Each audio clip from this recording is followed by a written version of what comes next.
Good morning. आज 19/11/2025 Gayatri quiz contest Bhagalpur Bihar SI plus BPSC tier 4 अन्य सभी एग्जाम के लिए हेल्पफुल क्वेश्चन रहेगा आप लोग के लिए।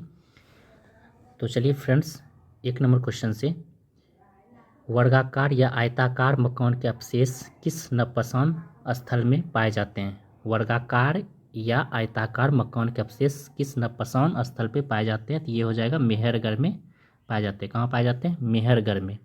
वर्गाकार या आयताकार मकान के अवशेष किस नपसान का स्थल में पाए जाते हैं? तो मेहरगढ़ में।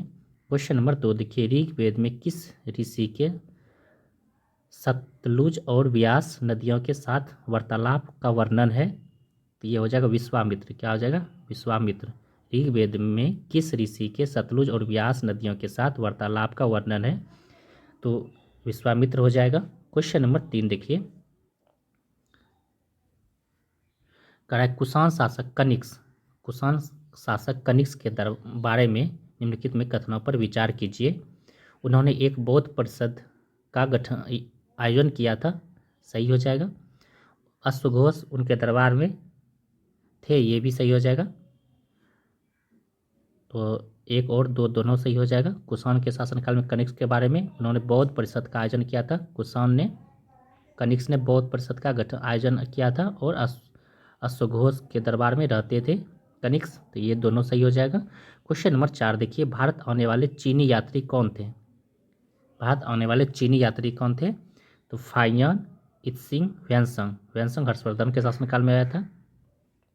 तो भारत आने वाले चीनी यात्री कौन थे? तो फाइयान, ह्वेनसंग और इत्सिंग, यानी कि सभी हो जाएगा, भारत आए थे। क्वेश्चन नंबर 5 देखिए, गंगा के दक्षिण में फैली हुई गंगा और उसकी सहायक नदी सोन के पास का क्षेत्र प्राचीन काल में किस नाम से जाना जाता है? ये मगध के नाम से जाना जाता है। किस नाम से जाना जाता है? मगध के नाम से जाना जाता है। गंगा के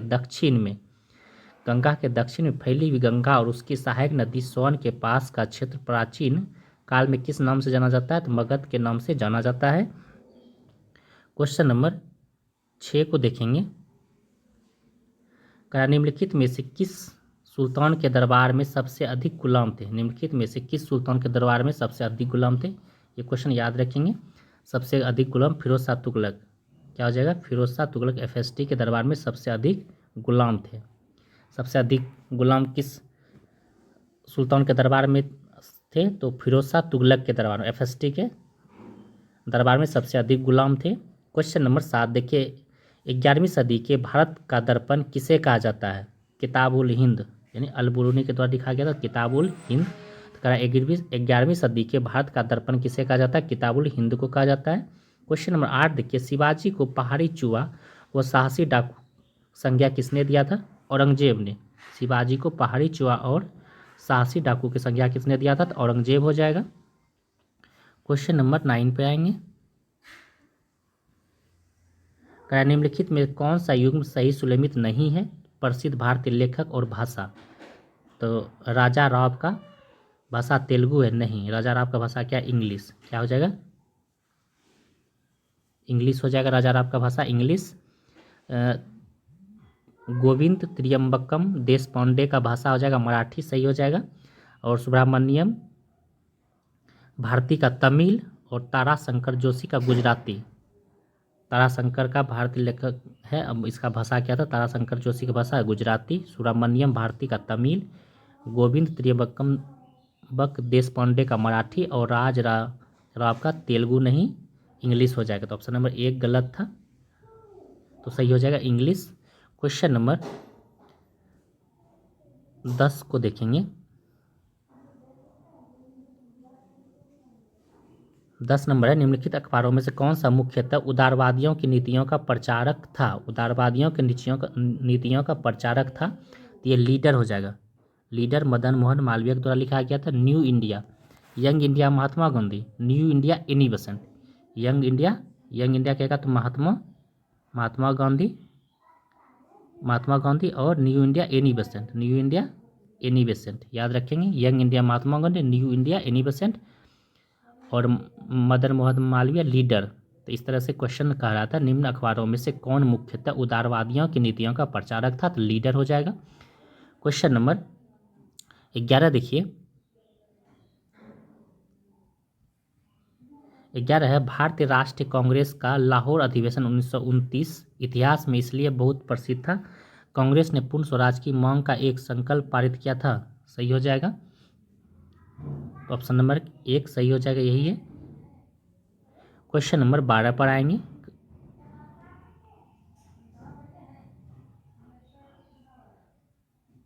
महात्मा गांधी ने हिंद स्वराज में रेलवे की आलोचना की क्योंकि महात्मा गांधी ने हिंद स्वराज में रेलवे की आलोचना की क्योंकि रेलवे प्लेग जीवाणु का वाहक है। सही है। बार बार पड़ने वाले अकालों का साधक है, ये भी सही हो जाएगा। समाज में वर्ग विभेद बढ़ाने के लिए उत्तरदायी है, ये भी सही हो जाएगा। दुर्घटनाओं का वाहक नहीं, ये गलत हो जाएगा। इस तरह से ऑप्शन नंबर 1 सही हो जाएगा। महात्मा गांधी ने हिंद स्वराज में रेलवे की आलोचना की क्योंकि रेलवे प्लेग जीवाणु का वाहक है, बार बार पड़ने वाले अकालों का साधन है, समाज में वर्ग विभेद बढ़ाने की उत्तरदायी, ये भी सही हो जाएगा। यानी कि 1, 2, 3 सभी सही हो जाएगा। क्वेश्चन नंबर 13 देखिए, किस गवर्नर जनरल के कार्यकाल के दौरान भारतीय राष्ट्र कांग्रेस बनी? लॉर्ड डफरिन के समय में। कब? लॉर्ड डफरिन के समय में किस गवर्नर जनरल के कार्यकाल के दौरान भारतीय राष्ट्र कांग्रेस बनी? तो लॉर्ड डफरिन के समय में। लॉर्ड डफरिन का शासनकाल हो जाए 28 दिसंबर 1985। क्वेश्चन नंबर 14 को देखेंगे। वह कौन सा ब्रिटिश सेनापति था जिसकी 1857 के विद्रोह को दबाने में महत्वपूर्ण भूमिका रही? वह कौन सा ब्रिटिश सेनापति था जिसकी 1857 के विद्रोह को दबाने में महत्वपूर्ण भूमिका रही? ये कौन हो जाएगा? कैंपबेल। कौन हो जाएगा? कैंपबेल। वह कौन सा ब्रिटिश सेनापति था जिसकी 1857 के विद्रोह को दबाने में महत्वपूर्ण भूमिका रही? कैंपबेल का। क्वेश्चन नंबर 15 देखिए, अक्टूबर 1920 में आधुनिक भारत का प्रथम राष्ट्रवादी कवि किसे माना जाता है जो भारतीय कम्युनिस्ट पार्टी की स्थापना के लिए ताशकंद में एकत्र हुए भारतीयों के समूह के मुखिया थे? कौन हो जाएगा? एम.एन. राय। कौन हो जाएगा? एम.एन. राय। अक्टूबर 1920 में आधुनिक भारत का प्रथम राष्ट्रवादी कवि माना जाता है एम.एन. राय को, जो भारतीय कम्युनिस्ट पार्टी की स्थापना के लिए ताशकंद में एकत्र हुए भारतीय के समूह के मुखिया थे। एम.एन. राय हो जाएगा। क्वेश्चन नंबर 16 देखिए, आधुनिक भारत का प्रथम राष्ट्रपति कवि किसे कहा जाता है? डेरोजियो को। आधुनिक भारत का प्रथम राष्ट्र कवि किसे कहा जाता है? आधुनिक भारत का प्रथम राष्ट्र कवि डेरोजियो को। आधुनिक भारत का प्रथम राष्ट्र कवि किसे कहा जाता है? डेरोजियो। किसे कहा जाता है? डेरोजियो को। आधुनिक भारत का प्रथम राष्ट्र कवि डेरोजियो को कहा जाता है। क्वेश्चन नंबर 17 पर आएंगे। निम्नलिखित में से किसे जर्मन एकीकरण का वस्तुकार माना जाता है? निम्नलिखित में से किसे जर्मन एकीकरण का वस्तुकार माना जाता है? तो इसे माना जाता है तो Otto von Bismarck. Otto von Bismarck को जर्मन एकीकरण का वस्तुकार माना जाता है। ओटो बिस्मार्क को। निम्नलिखित में से किसे जर्मन एकीकरण का वस्तुकार माना जाता है? ओटो वॉन बिस्मार्क को जर्मन एकीकरण का वस्तुकार बिस्मार्क को। क्वेश्चन नंबर 18 देखिए, निम्नलिखित में से कौन अप्रैल थीसिस में व्लादिमीर लेनिन की 3 भागों में से एक नहीं थी? तो वो हो जाएगा महिलाओं को वोट देने का अधिकार नहीं है था। अप्रैल थीसिस में महिलाओं को वोट देने का अधिकार नहीं था। 3 मांगों में से यह मांग नहीं था। मांग क्या था? बैंकों का राष्ट्रीयकरण किया जाए, युद्धों को बंद किया जाए, लेकिन महिलाओं को वोट देने का अधिकार नहीं था। व्लादिमीर लेनिन की 3 मांगों में से यह महिलाओं को वोट देने का अधिकार नहीं था अप्रैल थीसिस के संबंध में। क्वेश्चन नंबर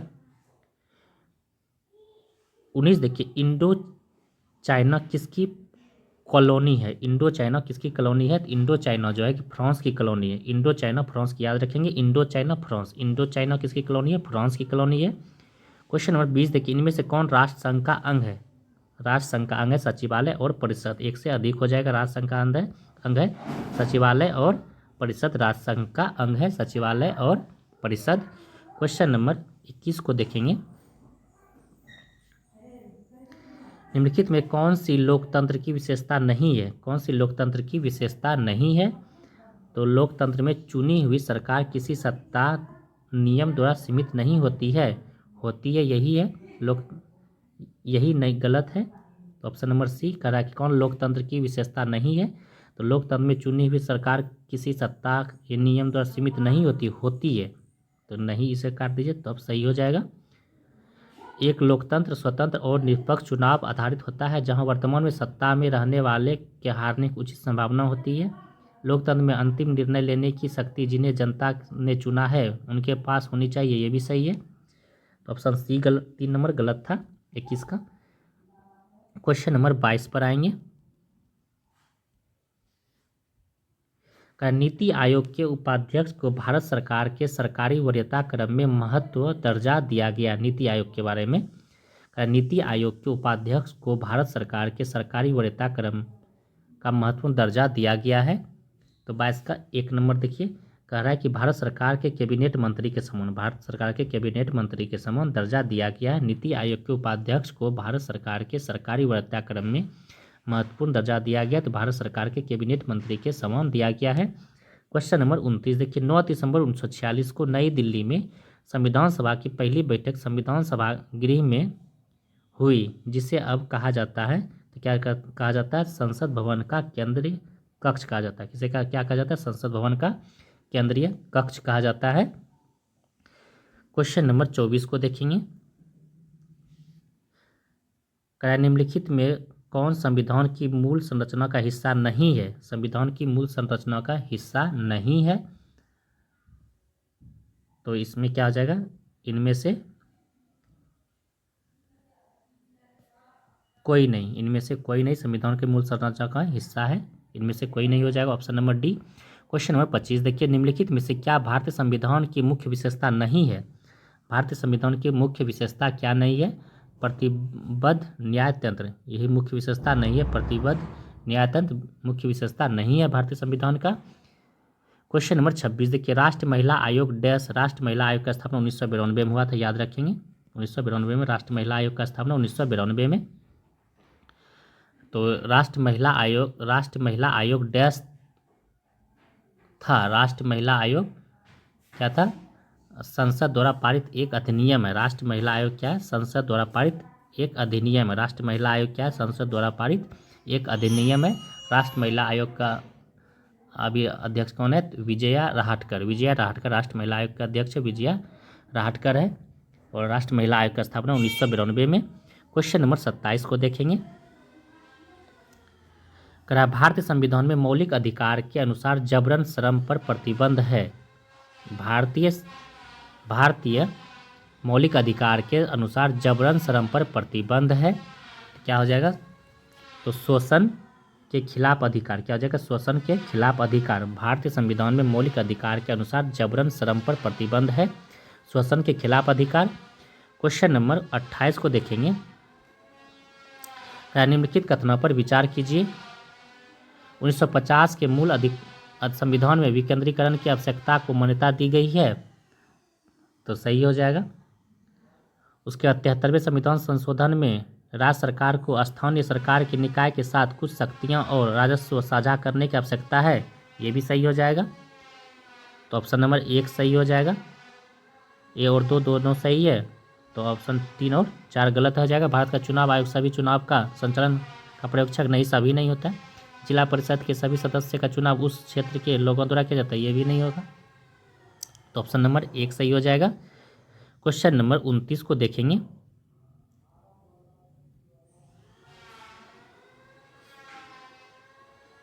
स्त्री वशिष्ठ रूपन निषेध अधिनियम किस वर्ष बनाया गया था, तो 1986 में। स्त्री अपशिष्ट रूपन निषेध अधिनियम किस वर्ष बनाया गया था, 1986 में। क्वेश्चन नंबर 30 देखिए, भारतीय संविधान सभा के सदस्य डैश थे। भारतीय संविधान सभा के सदस्य क्या थे, तो भारतीय संविधान सभा के सदस्य प्रांतीय विधानसभाओं द्वारा निर्वाचित थे। भारतीय संविधान सभा के सदस्य प्रांतीय विधानसभा द्वारा निर्वाचित थे। क्वेश्चन नंबर 31 देखिए, संसद सत्र किस काल में शुरू होती है? संसद सत्र प्रश्न काल में शुरू होता है। संसद सत्र किस काल में शुरू होता है? प्रश्न काल में संसद सत्र शुरू होता है। क्वेश्चन नंबर 32 को देखेंगे। करा कि निम्नलिखित में से कौन से भारतीय चुनाव आयोग के मार्गदर्शक सिद्धांत हैं? भारतीय चुनाव आयोग के मार्गदर्शक सिद्धांत क्या आ जाएंगे? संविधान में निहित मूल्यों को बनाए रखने के लिए समानता, इक्विटी, निष्पक्षता, स्वतंत्रता और चुनावी शासन पर अधीक्षण कानून शासन। और सही है 1 नंबर। और 2 नंबर, चुनावी प्रक्रिया के बारे में जागरूकता को बढ़ावा देना, ये सही नहीं है। उच्चतम स्तर की विश्वसनीयता, निष्पक्षता, न्याय, पारदर्शिता के साथ चुनाव कराना, ये भी सही है, यानी कि उपयुक्त में से एक से अधिक हो जाएगा आंसर। क्वेश्चन नंबर 33 को देखेंगे। नेशनल पीपुल्स पार्टी जो पूर्व में एक राज्य राजनीतिक दल थी को किस वर्ष राष्ट्रीय राजनीतिक दल के रूप में मान्यता दी गई है? तो 2019 में मान्यता दी गई। कब दिया गया? अभी वर्तमान में अभी 6 पार्टी है। तो कह रहा है नेशनल पीपुल्स पार्टी जो पूर्व में एक राज्य राजनीतिक दल थी जो किस वर्ष राष्ट्रीय राजनीतिक दल के रूप में मान्यता दी गई? 2019 में। क्वेश्चन नंबर 34 देखिए, भारत के अंतिम उप प्रधानमंत्री कौन थे? भारत के अंतिम उप प्रधानमंत्री कौन थे? तो अभी उप प्रधानमंत्री टोटल 7 बने हैं, 7 उप प्रधानमंत्री बने हैं। तो प्रथम उप प्रधानमंत्री सरदार वल्लभ भाई पटेल हो जाएगा। और अंतिम पूछा है, अंतिम कौन हो जाएगा? लाल कृष्ण आडवाणी। कौन हो जाएगा? लाल कृष्ण आडवाणी हो जाएगा अंतिम उप प्रधानमंत्री। लाल कृष्ण आडवाणी, लाल कृष्ण आडवाणी अंतिम हो जाएगा। प्रथम हो जाएगा, प्रथम सरदार वल्लभ भाई पटेल। और अभी तक टोटल 7 उप प्रधानमंत्री बन चुके हैं। क्वेश्चन नंबर 35 देखिए, राज्य निर्वाचन आयोग किस अनुच्छेद के अंतर्गत नगरीय संस्थाओं का चुनाव संचालन करता है? अनुच्छेद 243 का के। राज्य निर्वाचन आयोग किस अनुच्छेद के अंतर्गत नगरीय संस्थाओं के चुनाव का संचालन करता है? अनुच्छेद 243 का के हो जाएगा। क्वेश्चन नंबर 36 देखिए, लोकसभा के प्रथम अध्यक्ष कौन है? तो गणेश वासुदेव मावलंकर। लोकसभा के प्रथम अध्यक्ष कौन होते हो जाएगा? गणेश वासुदेव मावलंकर, जीवी मावलंकर लोकसभा के प्रथम अध्यक्ष हो जाएंगे। क्वेश्चन नंबर 37 को देखेंगे।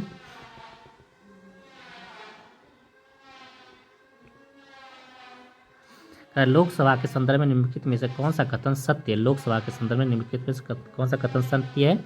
लोकसभा के सबसे महत्वपूर्ण कार्य में से एक कार्यपालिका का चयन होता है, ये सही हो जाएगा। भारत का प्रधानमंत्री लोकसभा सत्ताधारी का नेता होता है, ये भी सही हो।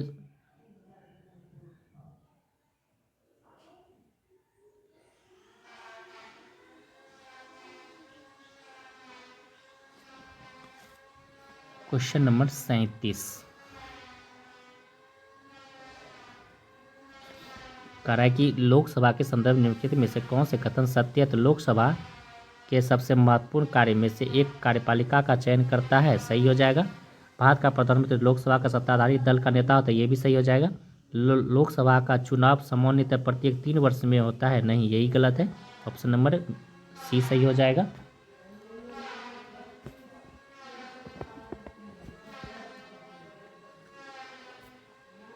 क्वेश्चन नंबर 38 को देखेंगे। भारतीय संविधान संशोधन देश के द्वारा किया जाता है? तो भारतीय संविधान संशोधन संसद के द्वारा किया जाता है। भारतीय संविधान संशोधन किसके द्वारा किया जाता है? संसद के द्वारा। क्वेश्चन नंबर 39 को देखेंगे। केंद्र सूचना आयुक्त का कार्यकाल होता है, केंद्र सूचना आयुक्त का कार्यकाल कितने वर्ष का होता है? केंद्र सूचना आयुक्त का कार्यकाल 3 वर्ष या 65 वर्ष का होता है। कितना वर्ष का? 3 वर्ष या 65 वर्ष का कार्यकाल होता है। केंद्र सूचना आयुक्त का कार्यकाल कितना होता है? 3 वर्ष या 65 वर्ष। क्वेश्चन नंबर 40 देखिए, प्रादेश जारी करने की उच्चतम न्यायालय की शक्ति का उल्लेख निम्न में से किस अनुच्छेद में किया गया है?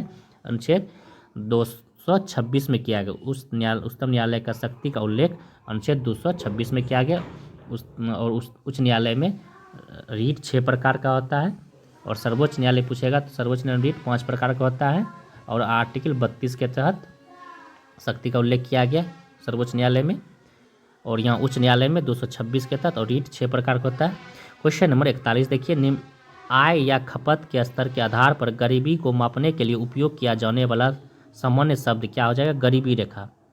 आय या खपत के स्तर के आधार पर गरीबी को मापने के लिए उपयोग किया जाने वाला सामान्य शब्द क्या हो जाएगा? गरीबी रेखा। क्वेश्चन नंबर 42 को देखेंगे।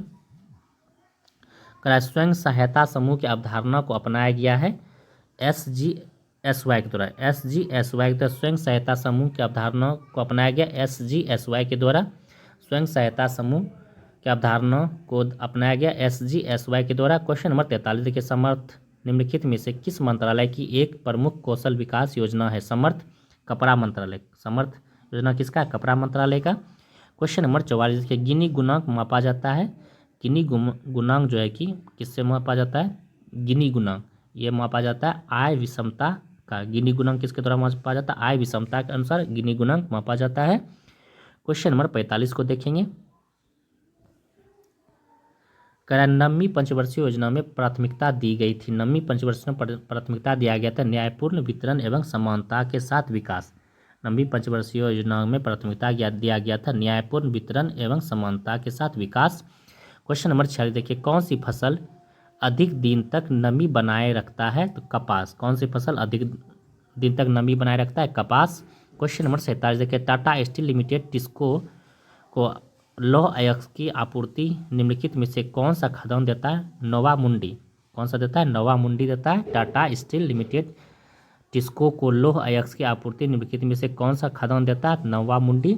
क्वेश्चन नंबर 48 को देखेंगे।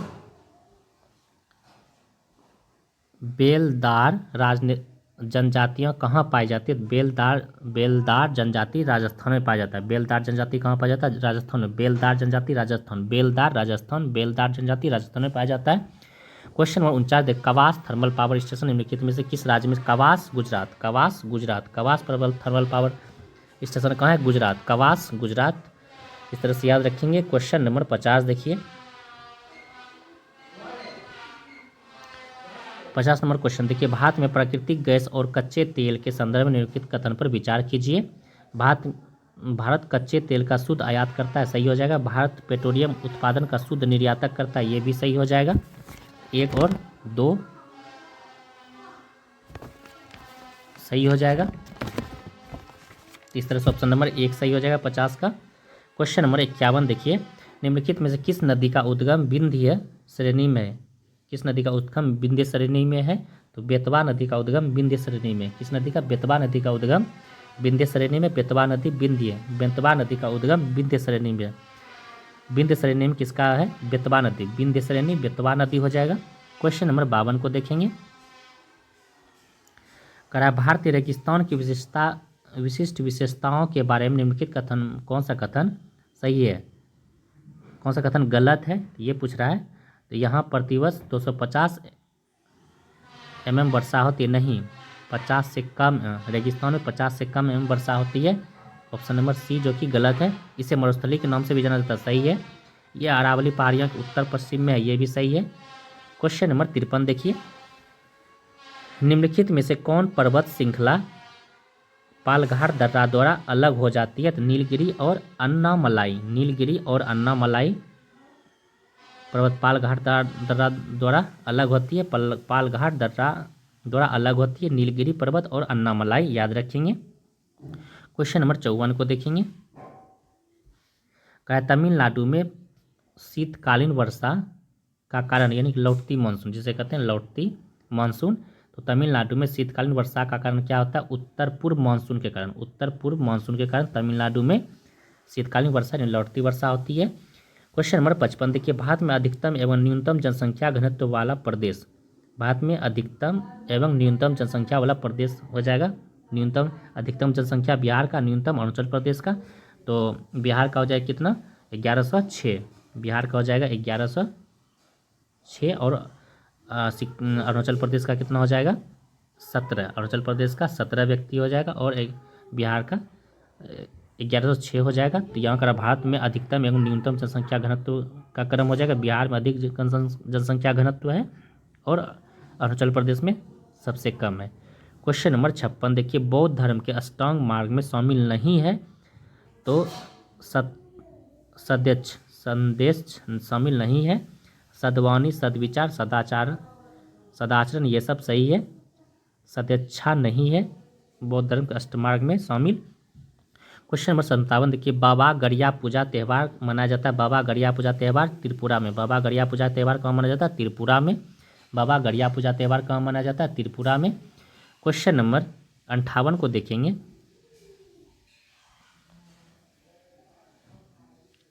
करा ओरेकल है। ओरेकल क्या है? ओरेकल क्या है? ओरेकल जो है डाटाबेस सॉफ्टवेयर। ओरेकल क्या? डाटाबेस सॉफ्टवेयर, याद रखेंगे। ओरेकल क्या? डाटाबेस सॉफ्टवेयर है। ओरेकल डाटाबेस सॉफ्टवेयर है। क्वेश्चन नंबर 59 देखिए, कौन सा कंप्यूटरों को टेलीफोन लाइनों का प्रयोग करके डाटा अंतरित करने की अनुमति देता है? ये हो जाएगा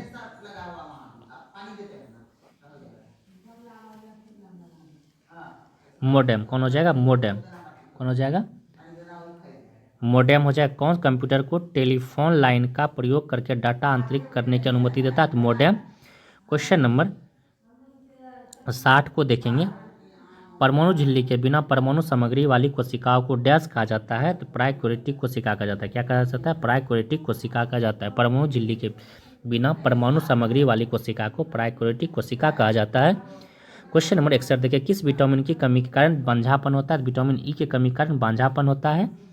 रिंग रिंग रोग के नाम से जाना जाता है सेथिल रोग को। सेथिल रोग के नाम से जाना जाता है रिंग रोग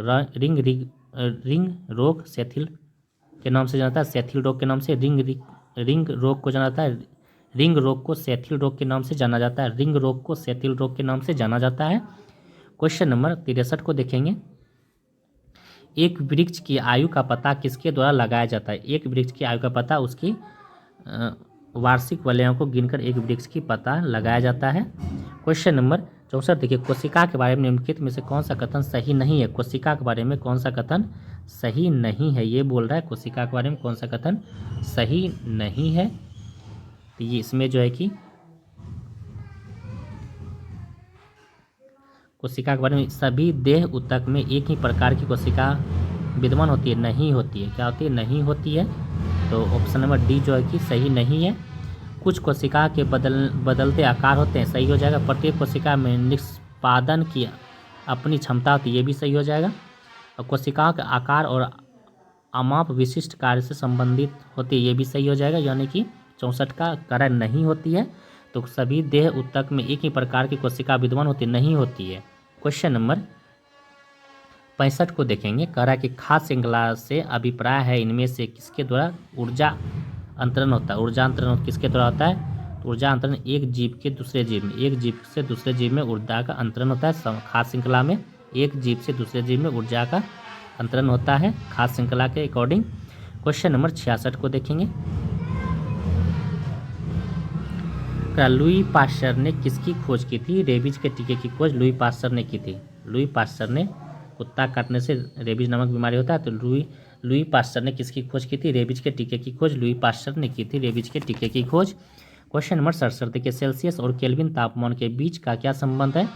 तो 0 degree Celsius equal to 273 Kelvin. तो ऑप्शन नंबर बी सही हो जाएगा, सेल्सियस और केल्विन तापमान पर। क्वेश्चन नंबर 68 देखिए, दिए गए 4 रंगों को उनकी तरंग दैर्घ्य के अनुसार आरोही क्रम में व्यक्त कीजिए। सबसे ज़्यादा तरंग दैर्घ्य लाल रंग का, सबसे कम बैगनी रंग का होता है।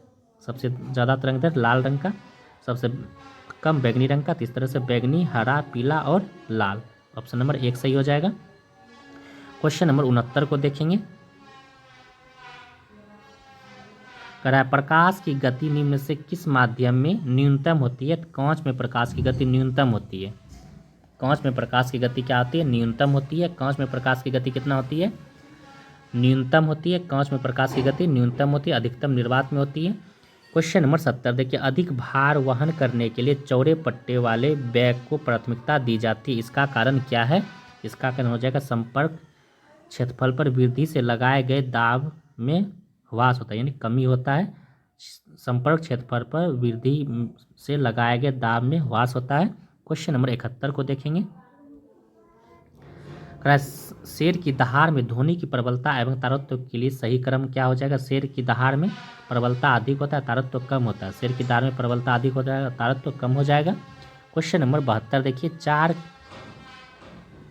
के 2 प्रतिरोध 5 वोल्ट के बैटरी स्रोत से समांतर में जुड़े हैं। परिपथ में कुल विद्युत धारा क्या हो जाएगा? आई पूछा, धारा, विद्युत धारा। भी बराबर क्या होता है? भी बराबर आई आर होता है। तो धारा पूछा आई, तो आई बराबर हो जाएगा भी बाय आई बराबर भी बाय आर हो जाएगा। तो भी का मान कितना है? 5 और रेसिस्टेंस का मान हो जाएगा 4 प्लस फिर 2 प्रतिरोध है, फिर 5 और 4। इस तरह से करेंगे तो 4/10 हो जाएगा और 5/2 हो जाएगा। तो 2.5 एम्पियर हो जाएगा धारा। क्वेश्चन नंबर 73 देखिए, बिच्छुओं नेटल की पत्तियों के चुभने वाले पालों में निम्नलिखित में से कौन सा अम्ल मौजूद होता है? मेथोनोइक अम्ल। बिच्छुओं के डंक में मेथोनोइक अम्ल, इस तरह से याद रखेंगे। बिच्छुओं के निडल में मेथोनोइक अम्ल। क्वेश्चन नंबर 74 पर आएंगे। 74 नंबर क्वेश्चन को देखेंगे। किसी तत्व का कौन सा गुण परिवर्तनीय नहीं है? किसी तत्व का कौन सा गुण परिवर्तनीय नहीं है? तो यह हो जाएगा परमाणु भार परिवर्तन नहीं है। किसी तत्व का कौन सा गुण परिवर्तनीय नहीं है? तो क्या हो जाएगा? परमाणु भार परिवर्तनीय नहीं है। क्वेश्चन नंबर 75 देखिए, अब अपरिकृत पेट्रोलियम तेल को डैश नामक प्रक्रिया द्वारा परिष्कृत किया जाता है। ये प्रभाजी आसवन के द्वारा। अपकृष्ट पेट्रोलियम तेल को डैश नामक प्रतिक्रिया द्वारा परिष्कृत किया जाता है, प्रभाजी आसवन के द्वारा। क्वेश्चन नंबर 76 के, जब कोई धातु अम्ल से अभिक्रिया करती है तब गैस उत्पन्न होती है। इस गैस के संदर्भ में निम्न कथन को विचार कीजिए। यह पॉप की ध्वनि के साथ जलती है। किसके द्वारा? पॉप की ध्वनि के साथ जलती है। क्वेश्चन नंबर 78 को देखेंगे, 77 को। समन ऊर्जा की अल्फा किरणों की तुलना में बीटा किरणों की वेदन क्षमता अधिक होती है। क्यों वेदन होती? तो बीटा किरणों का द्रव्यमान नगण्य होने से उसका वेग अधिक हो जाता है। बीटा किरणों के द्रव्यमान का नगण्य होने से उसका क्या हो जाता है? वेग अधिक हो जाता है। क्वेश्चन नंबर 78 को देखेंगे। किसी भी अभिक्रिया में ऑक्सीकरण अवकरण होता है एक साथ। किसी भी अभिक्रिया में ऑक्सीकरण और अवकरण एक साथ होता है। किसी भी अभिक्रिया में ऑक्सीकरण और अवकरण एक साथ होता है। क्वेश्चन नंबर 79 देखिए, किस देश में लोएस के मैदान नहीं पाए जाते हैं? किस देश में लोएस के मैदान यानी हवा के द्वारा होता है, हवा द्वारा बनाया जाता है लोएस का मैदान। तो किस देश में लोएस का मैदान नहीं पाया जाता है? ये हो जाएगा कंबोडिया में लोएस का मैदान नहीं पाया जाता है। लोएस का मैदान कौन है? कंबोडिया में। क्वेश्चन नंबर 80 देखिए, जेठ धाराएं प्राय कहाँ पाई जाती है? जेठ धाराएं प्राय क्षोभ मंडल में पाई जाती है। जेठ धाराएं कहाँ पाई जाती है? क्षोभ मंडल में प्राय पाई जाती है। क्वेश्चन नंबर 81 को देखेंगे। कौन सा देश टाइफून से प्रभावित रहता है? कौन सा देश टाइफून से प्रभावित रहता है? तो जापान और फिलीपींस। जापान और फिलीपींस टाइफून से प्रभावित रहता है। जापान और फिलीपींस। क्वेश्चन नंबर 82 देखिए, किस एक की सीमा कैस्पियन सागर से नहीं लगी है? आर्मेनिया की सीमा कैस्पियन सागर से नहीं लगी है। आर्मेनिया की सीमा कैस्पियन सागर से नहीं लगी है। क्वेश्चन नंबर 83 देखिए, किस देश की मालदोवा के साथ सीमा साझा करता है? कौन सा देश मालदोवा की सीमा के साथ साझा करता है? यूक्रेन और रोमानिया। यूक्रेन और रोमानिया जो है कि मालदोवा के साथ सीमा साझा करता है। क्वेश्चन नंबर 84 को देखेंगे। ज्वालामुखीय गतियों से किस प्रकार की झील बनती है? तो कोल्डेरा झील। ज्वालामुखीय गतियों से किस प्रकार की झील बनती है? तो कोल्डेरा झील। क्वेश्चन नंबर 85 देखिए, औसत्य को चुनने के लिए बोला जा रहा है। देश, राजधानी और मुद्रा। जिबूती देश की राजधानी जिबूती, मुद्रा फ्रैंक सही हो जाएगा। नाइजर देश की राजधानी नियामी, मुद्रा फ्रैंक। नाइजर, नियामी, मुद्रा फ्रैंक, ये भी सही हो जाएगा। सूडान की राजधानी खार्तूम, मुद्रा पाउंड, ये भी सही हो जाएगा। खुद सूडान की राजधानी खार्तूम, मुद्रा पाउंड हो जाएगा, यानी सभी सही हो जाएगा। क्वेश्चन नंबर 86 देखिए, भारत की प्रथम महिला दूरदर्शन समाचार वाचक कौन हो जाएगा? प्रतिमा पुरी। भारत की प्रथम महिला दूरदर्शन समाचार वाचक कौन हो जाएगा? प्रतिमा पुरी। क्वेश्चन नंबर 87 को देखेंगे। चंद्रमा पर उतरने वाला प्रथम व्यक्ति किस देश का था? अमेरिका का। चंद्रमा पर उतरने वाला प्रथम व्यक्ति किस देश का था? अमेरिका का। क्वेश्चन नंबर 88 देखिए, डीवीडी का पूरा फुल फॉर्म क्या हो जाएगा? Digital versatile disc. Digital versatile disc हो जाएगा डीवीडी का फुल फॉर्म। क्वेश्चन नंबर 89 देखिए, आइबिस किस देश की राष्ट्रीय पशु है? जापान का। आइबिस जापान की राष्ट्रीय पशु है आइबिस। क्वेश्चन नंबर 90 देखिए, विश्व स्वास्थ्य संगठन का स्थापना किस वर्ष हुआ था? 7 अप्रैल 1948 को विश्व स्वास्थ्य संगठन का स्थापना हुआ था, 7 अप्रैल 1948 को। क्वेश्चन नंबर 91 को देखेंगे। तमस उपन्यास के लेखक कौन हो जाएगा? भीष्म सैनी। तमस उपन्यास के लेखक कौन हो जाएगा? भीष्म सैनी। तमस उपन्यास के लेखक भीष्म सैनी। क्वेश्चन नंबर 92 देखिए, हिल्ती मीनार कहाँ स्थित है? अहमदाबाद। हिल्ती मीनार कहाँ स्थित है? झुकी मीनार पिसा इटली में हो जाएगा। हिल्ती मीनार कहाँ? अहमदाबाद में। क्वेश्चन नंबर 93 देखिए, तृतीय श्रेणी के उपभोक्ता के उदाहरण तृतीय श्रेणी सांप, चिड़िया, बाज, ये सब सभी तृतीय श्रेणी के उपभोक्ता हो जाएंगे। सांप, चिड़िया, बाज तृतीय श्रेणी के उपभोक्ता हो जाएंगे। क्वेश्चन नंबर 94 देखिए, पारिस्थितिकी तंत्र में ऊर्जा का स्थानांतरण डैश में होता है, एक दिशीय होता है। पारिस्थितिकी तंत्र में अच्छा क्वेश्चन है। पारिस्थितिकीय तंत्र में ऊर्जा का स्थानांतरण डैश में होता है, एक दिशीय होता है। क्वेश्चन नंबर 95 को देखेंगे। चंद्रयान 2 को कब प्रक्षेपित किया गया? चंद्रयान 2 को 2019 में प्रक्षेपित किया गया। चंद्रयान 2 को कब प्रक्षेपित किया गया? 2019 में चंद्रयान 2 को प्रक्षेपित किया गया। क्वेश्चन नंबर 94 देखिए, पहला अंतरिक्ष यान जिसने चंद्रमा के उस पृष्ठ के चित्र भेजे जो पृथ्वी से दिखाई नहीं पड़ता है, तो ये हो जाएगा लूना थर्ड से। किससे भेजा था? जो पृथ्वी से चित्र दिखाई नहीं था, लूना थर्ड से भेजा गया था। क्वेश्चन नंबर 97 देखिए, बिहार का दक्षिणी पठार क्षेत्र किस कठोर चट्टान से नहीं बना है? तो बेसाल्ट से नहीं बना है। नहीं बना, ये याद रखें, नहीं बना है, बेसाल्ट से। ग्रेनाइट, गनीस और सिस्ट से बना है, बेसाल्ट से नहीं बना है। क्वेश्चन नंबर 98 देखिए, बिहार के किस नृत्य शैली में महिला बारिश के लिए भगवान इंद्र से प्रार्थना करती है? झिझिया नृत्य। कौन हो जाएगा? झिझिया नृत्य से प्रार्थना करती है। क्वेश्चन नंबर 99 देखिए, गार्गी, मैत्री और कपिल का घर बिहार में कहाँ था? तो ये था मिथिला में। कहाँ था? मिथिला में।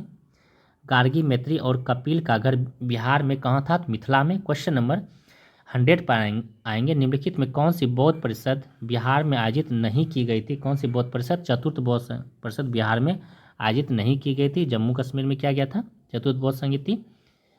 क्वेश्चन नंबर और 1, 2, 3 प्रथम, द्वितीय और तृतीय बिहार में किया गया था। क्वेश्चन नंबर 101 देखिए, हाल ही में संयुक्त राष्ट्र के जल सम्मेलन में शामिल होने वाला दक्षिण एशियाई पहला देश कौन हो जाएगा जल सम्मेलन में? तो ये बांग्लादेश। कौन हो जाएगा? बांग्लादेश। क्वेश्चन नंबर 102 पर आएंगे,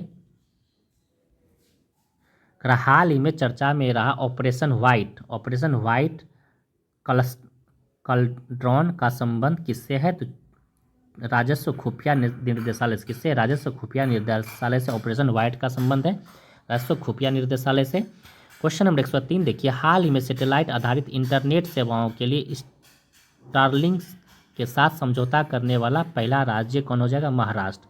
कौन हो जाएगा? महाराष्ट्र। सैटेलाइट आधारशिला इंटरनेट सेवाओं के लिए स्टारलिंक के साथ साझेदारी करने वाला पहला राज्य कौन हो जाएगा? महाराष्ट्र। क्वेश्चन नंबर 104 देखिए, हाल ही में अंतरिक्ष में AI डेटा केंद्र का परीक्षण करने के लिए प्रोजेक्ट सनकैचर किसने लॉन्च किया? तो गूगल ने। किसने किया है? प्रोजेक्ट सनकैचर, गूगल ने। क्वेश्चन नंबर 105 को देखेंगे, कहा कि थीम मानवता को जीवित रखना। थीम है मानवता को जीवित रखना, रेड क्रॉस का थीम है मानवता को जीवित रखना। तो के साथ विश्व रेड क्रॉस दिवस कब मनाया जाता है? तो 8 मई को विश्व रेड क्रॉस दिवस मनाया जाता है। तो आज का मोटिवेशन कोट क्या है? साहिल पे पहुंचने से इनकार किसे है, लेकिन तूफानों से लड़ने का मज़ा ही कुछ और है। कहते हैं कि किस्मत खुदा लिखता है, लेकिन उसे मिटा के खुद गढ़ने का मज़ा ही कुछ और है। वाह, बहुत अच्छा था। आज नीतीश वर्मा का सेट था। और तो आप लोग को सेशन कैसा लगा ज़रूर बताइए, और अच्छा लगा तो ज़रूर शेयर कर दीजिए, लाइक और सब्सक्राइब कर दीजिए।